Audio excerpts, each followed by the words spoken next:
اپنے بعد جانشین کا تذکرہ فرمایا تھا. مثلا یہ روایت متفق علیہ معتبر ہے کہ آپ نے فرمایا تھا میرے بعد 12 جانشین ہوں گے.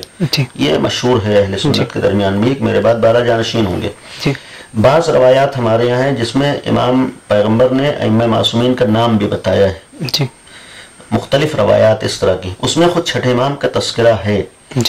اور چھٹے امام کے سلسلے میں بہرحال آخری امام تک کے لیے پیغمبر کے ذہن مبارک سے نکلے ہوئے الفاظ میں ذکر آیا ہے. تو اس حد تک تو تذکرہ پایا جاتا ہے، ذکر پایا جاتا ہے کہ جس میں نام لیا ہے، آپ کا تذکرہ کیا ہے. اور ظاہر سی بات ہے کہ چونکہ سلسلہ وہی ہے جو پیغمبر کے زمانے سے تھا، لہذا یہاں پر ہم یہ کہہ سکتے ہیں کہ چھٹے امام اسی پیغمبر کے مشن کو زندہ کرنے والے ہی قرار پائیں. جی جی، جیسے کہ ابھی آپ نے سیاست کی بات کری تھی کہ اس میں سیاست کی گئی تاریخ میں، تو کیا امام جعفر صادق علیہ السلام کے کچھ بیانات سیاست کے لیے بھی ہیں کہ جس طریقے سے آج لوگ سوال ہے سیاست کا؟ سب سے پہلا سوال یہ ہوتا ہے خود سیاست کس کو کہتے ہیں؟ جی، آج کے دور کی سیاست کچھ اور ہے اور در حقیقت سیاست کچھ اور ہے. جی، اس کے لیے اگر ہم نہج البلاغہ میں مولا متقیان کے خطبات کو دیکھیں، جی، ظاہر سی بات ہے کہ یہ ایک مسلمہ ایک حقیقت ہے. ہم جس دین سے وابستہ ہیں، دین اسلام جسے پیغمبر لے کر آئے، اس دین کے اعتبار سے سیاست عین دین ہے. جی، یعنی ہمارے یہاں ایسا نہیں کہ دین الگ ہے سیاصت الگ ہے. جو دین ہے وہی سیاست ہے، جو سیاست ہے وہی دین ہے. یعنی سیاست دین سے جدا نہیں ہے، سیاست الگ چیز کا نام نہیں ہے. لیکن پھر یہی سوال ہوتا ہے کہ سیاست کیسے کہتے کس کو؟ یہیں پر ایک سوال ہے کہ امیر المومنین سے کسی نے سوال کیا تھا کہ مولا کائنات کے مقابلے میں بعض طاقتیں آئی تھیں جن سے جنگ بھیمی مقابلہ بھی ہوا، اور ان میں بظاہر بعض اپنے کو سیاستداں بھی کہتے تھے. مثلا حاکم شام کے لیے کہ امیر المومنین کے مقابلے پر آئے، جنگ ہوئی، جنگ صفین اتنی بڑی جنگ ہوئی ہے. تو کسی نے سوال کیا تھا کہ وہ کیا ہے؟ یعنی ظاہر بات دنیا کی نگاہوں میں سیاست، تو امیر المومنین نے فرمایا تھا یہ سیاست نہیں ہے. یہ در حقیقت سیاست کا مفہوم بدل دیا گیا ہے. اور آج ہمارے ہاں دنیا میں عالمیہ یہی ہے کہ آج دنیا اسی سیاست کو سیاست سمجھتی ہے جس کی امیر المومنین نے مذمت کی تھی، یعنی جس کا تعلق دین سے نہیں ہے. یعنی سیاست کا مطلب کسی کو نقصان پہنچانا نہیں ہے. سیاست کا مطلب ہرگز یہ نہیں ہے کہ اپنے مفاد کے لیے دوسروں کو استعمال کر لیا جائے. جبکہ آج کی سیاست یہی ہے. آج سب سے بڑا سیاستداں وہی ہے جو اپنا ذاتی مفاد حاصل کر لے. سب سے بڑا سیاستداں وہی ہے جو دوسروں کو جتنا بیوقوف بنا لے جائے. سب سے بڑا سیاستداں وہی سمجھا جاتا ہے جو کمزوروں پر ظلم کر لے. نہیں، ہرگز سیاست میں اسے نہیں کہتے.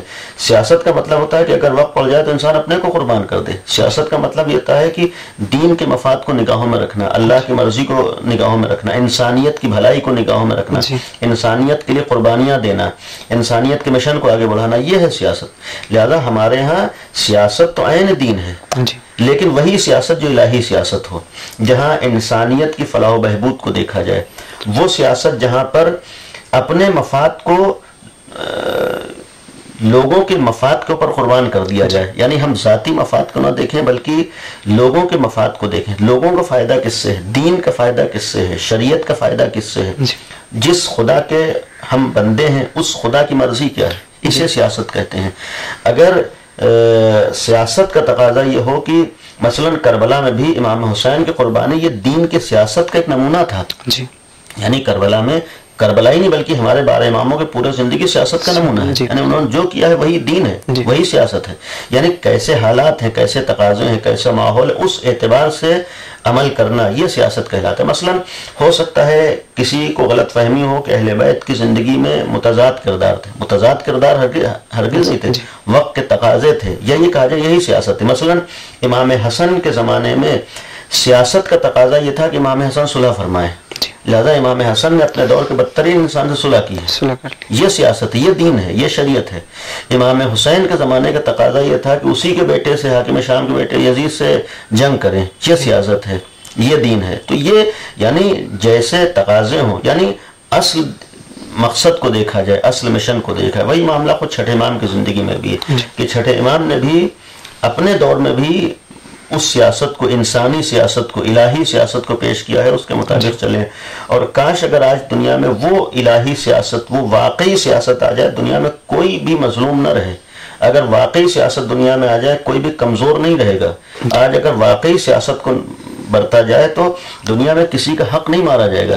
یہ اگر حقوق پامال ہوتے ہیں اسی وقت پامال ہوتے ہیں جب دنیاوی سیاست ہوتی ہے. یعنی یہاں پر ہم یہ بھی کہہ سکتے ہیں کہ ایک حقیقی سیاست ہے, ایک وہ سیاست ہے جس کو دنیا نے سیاست سمجھا ہے, وہ سیاست نہیں کہلاتی ہے. اس کے لیے مولا کائنات تو اسی کو فرما دیا. یہ تو نکرہ ہے, تعبیر تھی, جس کو آج کے زبان میں کہا جائے یہ مکاری ہے, یہ وقوف بنانا ہے, یہ مفاد پرستی ہے, یہ خود غرضی ہے. یہ سیاست نہیں ہے, بلکہ سیاست تو اصل یعنی عقل اور فکر اور شعور کا استعمال اور اس کے مطابق بڑے مفاد کو نگاہوں میں رکھنا. جیسا کہ ابھی یہ سامنے آتا ہے تاریخ میں کہ امام جعفر صادق علیہ السلام کا جو دور تھا, دور امامت تھا, وہ ایک گولڈن پیریڈ تھا عالم اسلام کے لیے. اس میں کئی شعبوں میں لوگ جو ہے بہت زیادہ ترقی یافتہ ہوئے, تو وہیں طب میں بھی کئی لوگ ترقی یافتہ ہوئے. تو کیا وجہ تھی کہ جو ہے جس طریقے سے کیا اثرات دیکھے؟ علیہ السلام کی بابرکت زندگی ہی نہیں بلکہ میں نے اس چیز کے اوپر زور دیا ہے کہ ہمارے ہر امام کی زندگی گویا مشعل راہ تھی اور مشن سب کا ایک تھا. چھٹے امام کو موقع زیادہ ملا ہے, لہذا امام کے دور کو گولڈن پیریڈ کہا جا سکتا ہے اس حوالے سے کہ, اور اس کی وجہ بھی جیسا کہ میں نے اشارہ کیا تھا کہ دو بڑی طاقتیں جو اسلام کے مقابلے میں رہی وہ اس دور میں ٹکرا رہی تھی, ایک بنی امیہ اور بنی عباس کی طاقت. چونکہ ایک طاقت اپنی حکومت کو اور اقتدار کو بچانا چاہ رہی تھی, دوسرا حاصل کرنا چاہ رہی تھی. اس دور سے فائدہ اٹھاتے ہوئے امام نے اس مشن کو جاری کیا. اور یہ بھی ایک واقعاً اہل بیت کی زندگی میں دیکھیں, جب حالات سازگار ہوئے تو انہوں نے کس مشن کو سامنے رکھا ہے. چھٹے امام نے تمام علوم کو پیش کیا ہے, صرف علم طب نہیں ہے, بلکہ چھٹے امام کے دور کو اگر ہم دیکھیں, چھٹے امام نے اپنے زمانے میں بہت سے علوم کو عام کیا ہے. کیونکہ پیغمبر اکرم کا مشن ہی دنیا میں علوم کام کرنا. خود نبی کریم بہت بڑے عالم بن کر آئے تھے, دنیا میں علم بانٹا ہے.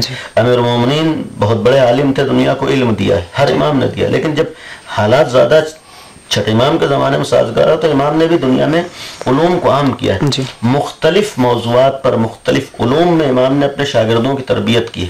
مثلا آج عام طور پر ہو سکتا ہے حتی ہمارے بعض نوجوانوں کے ذہنوں میں بھی نہ ہو کہ یہ کیمسٹری, یہ بھی در حقیقت چھٹے امام کا بیان کیا ہوا ایک علم ہے, علم کیمیا جسے ہمارے یہاں اردو میں کہتے ہیں. اس میں چھٹے امام کے شاگرد جو مذہب اہل بیت سے تعلق رکھتے تھے, امیر المومنین کے شیعہ تھے جابر ابن حیان, جنہیں آج دوسری زبان میں گیبر کہا جاتا ہے. یہ جابر ابن حیان ہیں, یہ چھٹے امام کے شاگرد ہیں. امام نے انہیں علوم عطا کیے تھے. انہوں نے خود 500 رسالے, کہا جائے کہ 500 فارمولے اس علم کے, علم کیمیا میں 500 فارمولے بتا دینا یا 500 رسالے لکھ دینا آسان نہیں ہے. یہ امام سے حاصل کیا تھا, انہوں نے پیش کیا. اس کا مقصد یہ ہے کہ امام نے مختلف علوم لوگوں کو سکھائے, مختلف علوم میں لوگوں کی تربیت کی. اگر موقع رہا تو عرض کروں گا کہ امام نے مختلف علوم میں شاگردوں کی تربیت بھی کی تھی. یعنی یہ بھی ایک آج ہمارے لیے پیغام ہے کہ کسی بھی زمانے میں اگر انسان واقعاً کامیابی چاہتا ہے, ایک نوجوان اگر علمی میدانوں میں اس ایجوکیشن فیلڈ میں آ کر کامیابی حاصل کرنا چاہتا ہے تو ایک ساتھ سارے علوم کو, سارے ٹاپکس کو, سارے موضوعات کو لے کر ترقی نہیں کر سکتا ہے, کامیاب نہیں ہو سکتا ہے. کسی ایک فیلڈ میں جا سکتا ہے. اس کا طریقہ خود امام نے جو اپنی یونیورسٹی کھولی ہے اس دور میں, جو اپنے گولڈن پیریڈ کا ہے, بلکہ وہ یونیورسٹی کھولی ہے, اس میں مختلف موضوعات پر امام نے شاگرد تربیت کیے تھے. مختلف موضوعات پر شاگردوں کی تربیت کی تھی. آج تاریخ میں نام بھی ہے, مثلا فلاں موضوع پر کون شاگرد تھا. حتیٰ اس حد تک امام نے انہیں مضبوط بنا دیا تھا. یعنی خود ایک امام ہو کر, علم الہی کا حامل ہو کر, اگر اس موضوع پر کوئی بات آتی تھی تو کہتے تھے فلاں شاگرد کے پاس جاؤ. یعنی اتنا امام کو اطمینان تھا کہ اس کے پاس اس حد تک علم ہے. تو اس طریقے سے امام نے تربیت کی ہے. انہی موضوعات میں ایک موضوع تھا علم طب, یعنی آج ڈاکٹری, اس کو بھی امام نے بیان کیا ہے. البتہ اس طرح کی روایات ہمارے دوسرے امام معصومین سے بھی موجود ہیں. مثلا 8ویں امام کو بھی چونکہ ولی عہد تھے, لوگوں کے سامنے آئے, موقع ملا, تو امام سے بھی اس موضوع کے اوپر کافی روایات ہیں. طب الرضا کے نام سے آج ہمارے کتابیں بھی ہیں. لیکن چھٹے امام سے بھی اس موضوع کے اوپر احادیث ہیں مختلف علوم کے طریقے سے. اس کا ایک مقصد یہ ہے کہ خود ہمارے دین میں بھی اس موضوع کو اہمیت دی گئی ہے علم طب کو. جیسا کہ آج کے دور میں اس زمانے میں آج دنیا پریشان ہے, کورونا جیسی وبا کا شکار ہو کر خود دنیا کے نہیں سمجھا. البتہ یہ بھی ایک حقیقت ہے کہ یہاں پہ بہت سے اسباب ہیں, ہو سکتا ہے یہ عذاب الہی ہو سکتا ہے امتحان الہی ہو, لوگوں کے ہاتھوں کی دین ہو. دنیا جو بدترین راستے پر چل رہی ہے, ظلم و ستم اس حد تک ہو سکتا ہے اس کا نتیجہ ہو. آج جو ظلم و بربریت بہرحال عروج پر ہے, اس کے آثار ہمارے سامنے آ سکتے ہیں. آج صرف مفاد پرستی ہے, صرف اپنے مفاد کو دیکھنا ہے, ان سب کے نتائج بھی ہو سکتے ہیں. ان ساری چیزوں میں جب انسان اپنے ہی کو سب کچھ سمجھنے لگتا ہے, اپنے اوپر طاقت کو بھول جاتا ہے. وہ بھی ایک کہ آج تم اپنے دعوے یہاں تک کر رہے تھے کہ ہم آسمان پہ پہنچ گئے اور ستاروں میں پہنچ گئے, آج ایک معمولی سے وائرس کو کنٹرول نہیں کر پا رہے ہیں. یہ خود اس بات کا اعتراف ہے کہ اتنی ترقی کے بعد بھی ان کو اعتراف کرنا پڑا کہ ہم سے اوپر کوئی طاقت ہے. یعنی وہی جہاں انسان خدا کو بھولنے لگتا ہے, معمولی چیز سے بھی انسان کو اس کی حیثیت پتہ چل جاتی ہے کہ بھائی نہیں, یہ انسان نہ بھولے کہ ہم سے بڑی کوئی طاقت نہیں یا ہم سب کچھ ہو گئے. نہیں, یہ احساس رہے کہ ہم سے بڑی طاقت ہے, خدا کی طاقت ہے جس سے بڑی کوئی طاقت نہیں ہو سکتی ہے. اور ظاہر سی بات, ہم کچھ بھی کر لیں ہمیں اس کی بارگاہ میں جانا ہے, ہمیں اس کا احساس رہنا ہے. یہ ہو سکتا ہے مختلف مواقع پر ہمارے سامنے آتا رہے. لیکن جہاں تک علم طب کی بات ہے, خود ہمارے معصومین نے اور چھٹے امام نے اس بات کے اوپر زور دیا ہے کہ انسان کو اپنی صحت کا خیال کرنا ضروری ہے. یعنی علم طب کا مطلب یہ ہے کہ ہر اس کام کی طرف توجہ دینا ہے جو انسان کی صحت کا سبب ہوتی ہے. اس لیے کہ صحت کا خود بہت بڑا دخل ہوتا ہے. امیر المومنین نے بھی دعائے کمیل میں یہ جملہ بھی فرمایا ہے کہ قوی علی خدمت کا جوارح, خدا ہمارے اعضاء و جوارح کو بھی قوی بنا دے, مضبوط بنا دے. صحت کی دعائیں کی, صحت مند, جب صحت مند ہے تبھی تو اطاعت الہی کرے گا, عبادت الہی کرے گا, خدمت دین کرے گا, خدمت خلق کرے گا. تو یہ بھی ایک ضروری ہے آج کے دور میں, خصوصاً جب یہ وبا پھیل لی اور اس کے بارے میں جب ہمیں معلوم ہے, یہاں ہماری شریعت بھی کہتی ہے کہ ہمیں ہر اس چیز سے بچنا ہے کہ جو ہمیں نقصان پہنچاتی ہے, دوسروں کو نقصان کا سبب ہو سکتی ہے. حتیٰ احتمالات میں بھی ہماری شریعت کہتی ہے کہ اگر احتمال ہے کہ اس سے نقصان ہو تو وہاں حتی الامکان آدمی احتیاط کرے. آج احتیاط کے لیے اگر اس سے متعلق شعبے افراد کہہ رہے ہیں کہ انسان ایک دوسرے سے ملنے جلنے میں, مختلف کاموں میں احتیاط برتے, تو خود ہماری شریعت کا بھی حکم یہی ہے کہ ہم جس حد تک احتیاط کر سکتے ہیں احتیاط کریں. اس وبا کے کنٹرول کرنے میں جتنی ہماری طرف سے بھی کوششیں ہو سکتی ہیں کرنا چاہیے. خود ہمیں اپنے کو محفوظ رکھنا ہے, دوسروں کو محفوظ رکھنا ہے. لیکن یہاں پر یہ بھی قابل غور ہے کہ یہ آج وبا ہے, آج اس کو کنٹرول کرنے کی بات تو ہو رہی, لیکن اس کے اسباب کیا ہیں اس کی جانب توجہ نہیں. اس لیے کہ جب تک کسی چیز کا اصل سبب ریزن نہ معلوم ہو, اسے صحیح طور پر قابو نہیں کیا جا سکتا. اس کے سبب کی طرف کیوں یہ چیز پھیلی ہے, کیوں یہ وبا آئی ہے, یعنی اس سبب کو پہچانے, اس ریزن کو پہچانے, تب اس کے اوپر قابو پایا جا سکتا ہے. اس کے اسباب بہت سے ہیں اور ایک بہت بڑا سبب اللہ کے احکام کی مخالفت ہے. اگر ہم اسلام اور ابھی شریعت محمدی کی بات ہو رہی تھی, مذہب جعفری کی بات ہو رہی تھی, یہاں وہ ساری چیزیں بیان کی گئی ہیں کہ اگر دنیا اس راستے پر چلی ہوتی تو یہ نوبت نہ آتی. بالکل, یہ نوبت اس وقت آتی ہے کہ جب انسان اس راستے کو چھوڑتا ہے. ظاہر سی بات, اللہ نے ہمیں پیدا کیا, اسے معلوم ہے کہ ہمارے لیے کیا اچھا ہے کیا برا ہے. ہو سکتا ہے ہمارے ذہنوں پر بسا اوقات یہ واجب و حرام بھی بار ہوتے ہوں, ہم کیوں پابندی کریں, اتنی زیادہ چیزیں انجام دیں, فلاں چیز واجب ہے, فلاں چیز واجب, فلاں نہیں. ان پابندیوں کا ایک تو حکم خدا ہے, ہمیں انجام دینا ہے. اس کا ایک سبب یہ بھی ہوتا ہے کہ ہم خود محفوظ رہیں, ہمارا سماج محفوظ رہے, ہمارا معاشرہ محفوظ رہے. حرام و حلال کا مطلب یہ ہوتا ہے کہ ہمیں اپنے حفاظت کرنا ہے. مثلا شریعت نے بہت سی چیزوں کے کھانے پینے کے بارے میں کہ یہ حلال ہے, یہ حرام ہے. آدمی سوچتا ہے کیوں اس حد تک حرام و حلال ہے, فلاں چیز ہم نہ کھائیں, ہمیں آزاد ہونا چاہیے. نہیں, آج کسی حد تک سمجھ میں آتا ہے کہ جو چیزیں ہمیں نقصان پہنچاتے اس کو ہماری شریعت نے منع کیا ہے. لہذا کھانے پینے پر مثلا صفائی ستھرائی, شریعت کہتی ہے کہ النظافت من الایمان, مثلا صفائی ستھرائی دین کا جز ہے, دین کی علامت ہے. آج خود سمجھ میں آ رہا ہے کہ کس حد تک صفائی ستھرائی کا اس سے یعنی صحت سے تعلق ہے. آج بہت سی بیماریاں اسی گندگی کی وجہ سے پھیلتی ہیں. یہ 1400 سال سے اسلام کہتا چلا رہا ہے کہ صفائی ستھرائی کا خیال ہو. تو مقصد یہ ہے کہ یہ سب چیزیں آج ہمارے سامنے ہیں کہ اگر توجہ دیں تو انشاءاللہ ہم بھی محفوظ رہیں گے, اور اس سے یہ معلوم ہوگا کہ ہمارا دین اور ہماری شریعت, ہمارا مذہب کیا ہے. جی, جیسا کہ ابھی علوم کی بات کی گئی کہ تمام علوم ہیں جس میں امام جعفر صادق علیہ السلام کے شاگردوں نے کام کیا, تو ان کے کل شاگرد کتنے تھے؟ لیکن تعداد کے اعتبار سے اولاً پیغمبر اکرم سے لے کر 11ویں امام تک ہر امام نے شاگردوں کی تربیت کی. اس کا ایک مقصد یہ بھی ہے کہ اس گھرانے کا مشن ہی دنیا سے جہالت کا خاتمہ تھا جی جی اور مختلف علوم میں لوگوں کی تربیت کرنا تھی. لہذا پیغمبر نے مختلف شاگردوں کی تربیت کی ہے اور ہر امام نے شاگردوں کی تربیت کی ہے. اس لیے ہر امام کے جو خاص اصحاب کہے جاتے ہیں ان کے شاگرد ہی تھے, یا جو خاص راوی کہے جاتے ہیں امام کے شاگرد ہی تھے. سب سے زیادہ چونکہ چھٹے امام کو موقع ملا, لہذا ہمارے روایت میں سب سے زیادہ چھٹے امام کے شاگردوں کی تعداد بیان ہوئی. بعض روایات میں ہے کہ چھٹے امام کے شاگردوں کی تعداد 4000 ہے, یعنی 4000 شاگردوں کو آپ نے علم دیا ہے. البتہ اس میں ایسا نہیں ہے کہ سب اسی راستے پر تھے, اسی دین پر تھے. مختلف علوم سے وابستہ افراد تھے جو امام کی بارگاہ میں آ کر علوم حاصل کرتے تھے, مختلف راستوں سے تھے, مختلف مذاہب سے تعلق رکھتے تھے, جنہوں نے امام سے کسب فیض کیا ہے. یہ امام کا ایک عام مشن تھا, یعنی جب حالات سازگار ہوئے تو ہر ایک کو علم بانٹنا, ہر ایک تک علم پہنچانا, ہر ایک کے درمیان سے جہالت کا خاتمہ کرنا. لہذا اس تعداد میں امام کے شاگرد رہے ہیں. اور یہ بھی ایک حقیقت ہے کہ اس تعداد میں دوسرے علم معصومین کے ہمارے ہاں تعداد نہیں ملتی شاگردوں کی. وجہ صرف یہی ہے کہ دوسروں کے دور میں ایسے حالات نہیں تھے.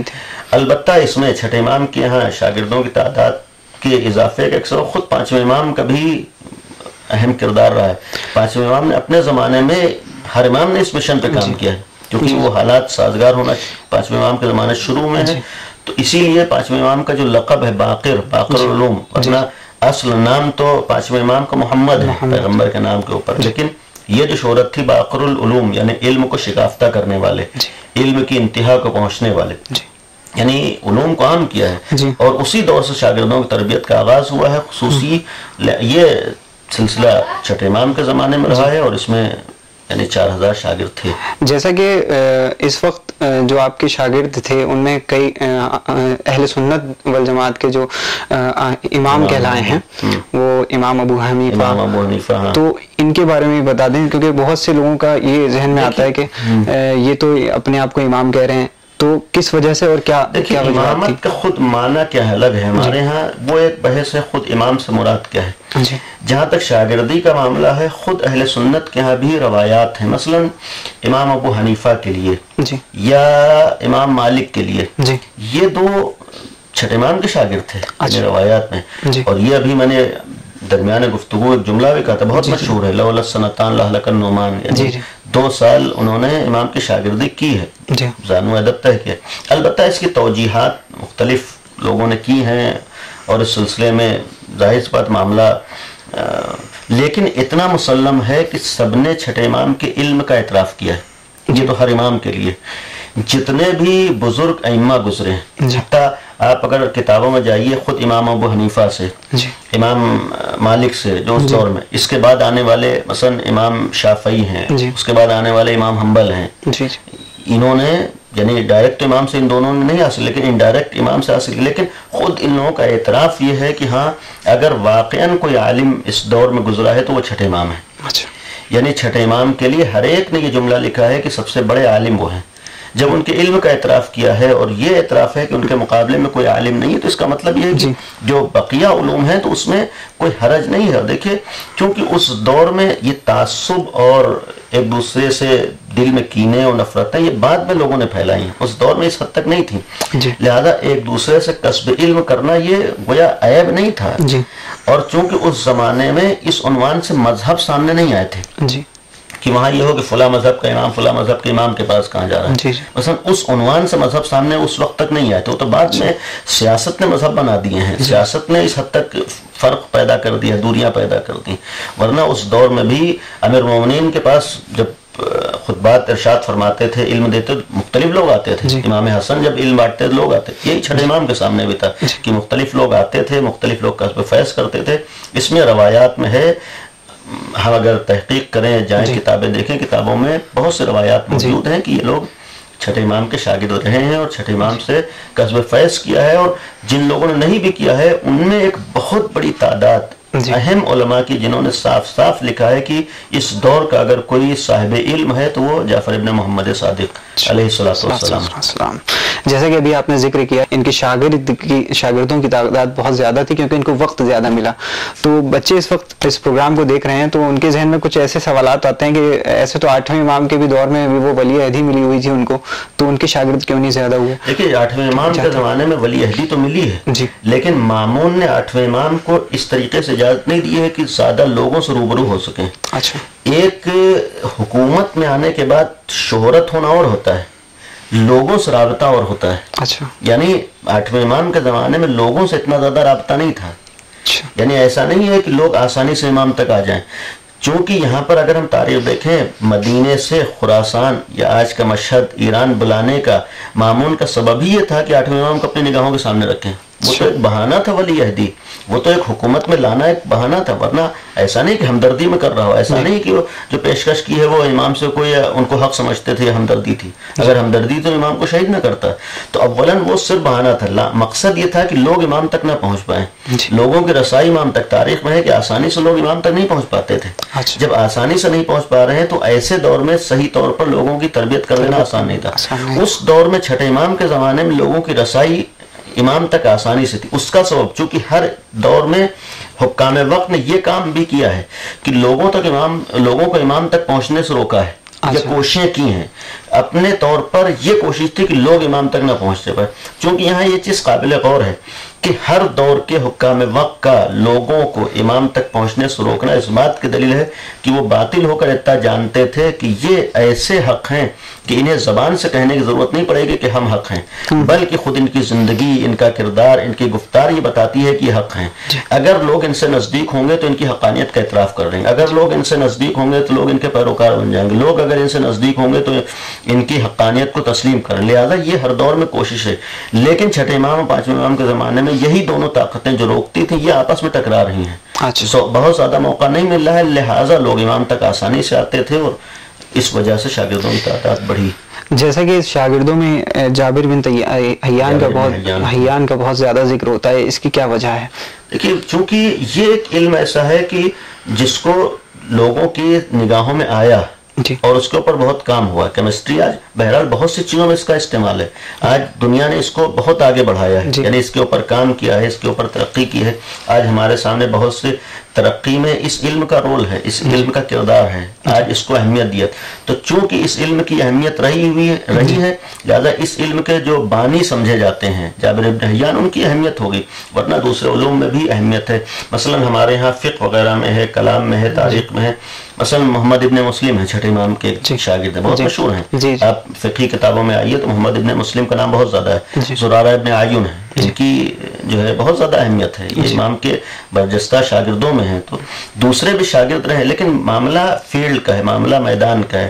ہم کس فیلڈ میں زیادہ گئے ہیں یا ہم نے اہمیت دی ہے, اس اعتبار سے شاگرد مشہور ہو گئے, ورنہ دوسرے شاگرد بھی تھے. جی, اب آخر میں ایک سوال کرتے ہیں کہ آپ کی شہادت کس طرح سے ہوئی اور کیا وجہ تھی؟ دیکھیے شہادت کا جہاں تک معاملہ ہے, ہر دور میں جو حکام وقت گزرے ہیں امیر المومنین کے زمانے سے لے کر 11ویں امام تک, انہوں نے اہل بیت کے سلسلے میں کوشش کی کہ یہ سامنے نہ آنے پائے یا ان کا حق ہونا ظاہر نہ ہونے پائے. اور اس میں جتنی مخالفتیں ہو سکتی تھیں ہر طرح کی مخالفت کی, جتنے مظالم ہو سکتے تھے ہر طرح کے ظلم ڈھائے ہیں. اور پھر آخری حربہ ان طاقتوں کے سامنے, ان حکام کے سامنے یہ تھا کہ انہیں شہید کر دیا جائے. یہی وجہ ہے کہ پیغمبر کے ان جانشینوں میں تصدیق طاہرہ بھی یا امیر المومنین امام حسن, یہ سب شہید کیے گئے ہیں, یا تلوار سے شہید ہوئے ہیں یا زہر سے شہید ہوئے ہیں. وہی کام چھٹے امام کے ساتھ بھی ہوا ہے. اس دور کے حاکم منصور دوانقی نے چھٹے امام کو زہر دیا ہے, اور زہر سے امام کی شہادت ہوئی ہے. اور اس زہر سے شہادت کے بعد چونکہ اس دور میں بھی حاکم وقت نے اپنے جرم کو چھپانے کے لیے اتنا موقع دیا تھا, اتنی اجازت دی تھی کہ امام کو باپ کے پہلو میں دفن کیا جائے. 7ویں امام کا زمانہ تھا اور دوسرے بھی افراد موجود تھے. حتیٰ اس وقت کی 2 روایتیں بھی ہیں. چھٹے امام کی اہلیہ سے ایک روایت ہے کہ امام نے سب کو جمع کیا اور یہ جملہ فرمایا تھا آج امام کی شہادت کے موقع پر اپنے امام کے چاہنے والوں کے لیے. تو ان سے روایت ہے, بہت مشہور روایت ہے کہ آخری لمحات میں امام نے سب کو جمع کرنے کے بعد یہ جملہ فرمایا ہے کہ لا تنالو شفاعتنا من استخف بالصلاۃ. جی یعنی اس کا مقصد یہ ہے کہ اولاً یہ یقین ہے کہ بغیر امام کے شفاعت کے کوئی جنت میں جا نہیں پائے. یعنی ہم لوگوں کا عمل ایسا ہے کہ اپنے عمل کی بنیاد پر جنت میں جا سکے. امام کی شفاعت کے محتاج ہیں. امام نے فرمایا ہرگز ہرگز لن تنالو، بعض جگہ ہے ہرگز ہرگز ہم اس کی شفاعت نہیں کریں گے جو نماز کو ہلکا سمجھے، نماز کو اہمیت نہ دے، ہم اس کی شفاعت نہیں. یہ آخری وقت کی روایت ہے. البتہ ایک روایت اور آخری لمحات میں ہے کہ منصور الوانقی نے معلوم کروایا کہ چھٹے امام نے اپنا شاگرد کس کو، اپنا نائب کس کو بنایا ہے. تو وہ بھی امام نے، یہ بھی ایک سیاست کی بات تھی، مصلحت کی بنیاد پر امام نے اپنے نائب میں جو خط لکھا تھا یا مکتوب کیا تھا، اگرچہ امام کے نائب ساتویں امام تھے امام موسیٰ کاظم علیہ السلام، لیکن اس خط میں یا نائب بناتے اور 6 لوگوں کے نام لکھے تھے. اس میں خود منصور الوانقی کا بھی نام تھا، اپنی بیوی کا نام تھا، اہلیہ کا، اور ساتویں امام کا نام تھا. 6 نام امام نے دیے تھے. تو یہ امام کے بعد سلسلہ ساتویں امام تک آیا ہے. اور جب شہادت ہوئی ہے جنت البقیع میں دفن کے بعد، آج بھی یہ ایک مظلومیت ہی ہے کہ جنت البقیع کی قبریں مسمار ہیں. ہم یہ دعا کریں شہادت کے موقع پر، امام کی اس غم کے موقع پر، کہ ان تمام ظالمین کا خاتمہ ہو اور انشاءاللہ جنت البقیع کا جو حق ہے اسی انداز سے تعمیر ہو. اور ظاہر سی بات ہے کہ قرآن کا اعلان غلط نہیں ہے. سیعلم الذین ظلموا، یعنی ان قریب ظالمین کو معلوم ہو جائے گا، یہ ظلم سامنے آئے گا انشاءاللہ. اور وہ وقت دور نہیں ہے کہ جب ان تمام ظالمین سے انتقام لینے والا، تمام مظلوموں کو ان کا حق دلانے والا آخری حجت خدا دنیا میں ظاہر ہوگا انشاءاللہ. آخر میں پیغام کیا دینا چاہیں گے اس حسینی چینل کے حوالے سے آپ، کیونکہ اس وقت بچے بھی اس پروگرام کو دیکھ رہے ہیں، کیا پیغام دینا چاہیں گے یوتھ کو، مومنین کو؟ شہادت کے موقع پر چھٹے امام کا اولا سب سے اہم چیز تھی، ہمارے دین میں بنیادیں 2 چیزیں ہیں، ایک صداقت، ایک امانت داری. چھٹے امام کا مشہور لقب صادق تھا. اپنی زندگی کا ایک حصہ بنا لیں سچائی و صداقت اور ایمانداری. دوسری چیز، چھٹے امام کی زندگی میں جب دوسروں کو علم بانٹا ہے تو ہم بھی امام کے نام سے یہ عہد کریں کہ ہمارے درمیان کم از کم جہالت نہیں ہوگی. دیکھیے یہ ایک حقیقت ہے کہ دنیا میں اہل بیت نے علم بانٹا ہے، اور جب تک وہ رہے ان سے آگے علم میں کوئی نہیں جا سکا. آج اگر ہم شان سے کہتے ہیں کہ ہم جعفری ہیں، علوی ہیں، اہلی کے شیعہ ہیں، تو پھر اس وقت ہمیں شان سے کہنا چاہیے کہ جب ہم بھی اپنے کو اپنے دور میں علمی میدانوں میں سب سے آگے لے جا کر دکھائیں، محنت کریں، ہم اپنے کو وہاں تک پہنچائیں، اور اہل بیت کا سہارا بھی ہمیں ملے گا. محنت کرنا ہمارا کام ہے، سہارا دینا اہل بیت کا کام ہے. یہ کوشش کریں کہ ہمارے درمیان جہالت نہ رہے، ہم علمی میدانوں میں سب سے آگے ہوں، کسی بھی فیلڈ میں جا رہے ہیں محنت کریں، سب سے آگے دکھائی دیں. اس سے خود ہماری عزت میں بھی اضافہ ہوگا. اور آج کی دنیا میں سب سے بڑی طاقت، سب سے زیادہ عزت اسی کے جس کے پاس علم ہوتا ہے. لہٰذا طاقت کے لیے بھی، علم کے لیے بھی ہم محنت کریں، عزت کے لیے محنت کریں، آگے بڑھیں، جہالت کا خاتمہ کریں. انشاءاللہ اس دور میں بھی جب آخری امام تشریف لائیں، امام بھی علوم کے ذریعے سے دنیا میں علوم لے کر دنیا میں آئیں گے. ہم جب اپنے دور کے علوم کو حاصل کیے ہوئے ہوں گے تو امام کے ذریعے لائے ہوئے علوم سے استفادہ کر سکیں گے انشاءاللہ. بہت بہت شکریہ آقا، اپنے وقت دیا ہمیں. ہم شکریہ آپ کا بھی اور آپ کی پوری ٹیم کا بھی شکریہ. اور اللہ سے دعا ہے کہ خداوند تعالی ہمارے اس پروگرام کو شرف قبولیت عطا فرمائے، اور یہ ہمارے لیے، ناظرین کے لیے قابل استفادہ ہو، اور چھٹے امام کی شفاعت ہم سب کو نصیب ہو. اور جب تک اس دنیا میں رہیں انہی امام کی ولایت محبت، اہل بیت کی ولایت محبت کے سائے میں رہیں، اور انشاءاللہ جب اس دنیا سے جائیں تو ان افراد کی شفاعت ہم سب کو نصیب ہو. الحمدللہ رب العالمین. تو یہ تھے ناظرین حجت الاسلام والمسلمین علی جناب مولانا حسنین باقری صاحب، جو کہ چھٹے امام جعفر صادق علیہ السلام کی شہادت پر ہم سے بات کر رہے تھے. کچھ پیغامات ہیں آقا کے جن پر آپ عمل کریں، اور انشاءاللہ پھر حاضر ہوں گا کسی نئی شخصیت کے ساتھ. تب تک کے لیے اپنے میزبان زین رضوی کو دیے اجازت. والسلام علیکم ورحمۃ اللہ وبرکاتہ.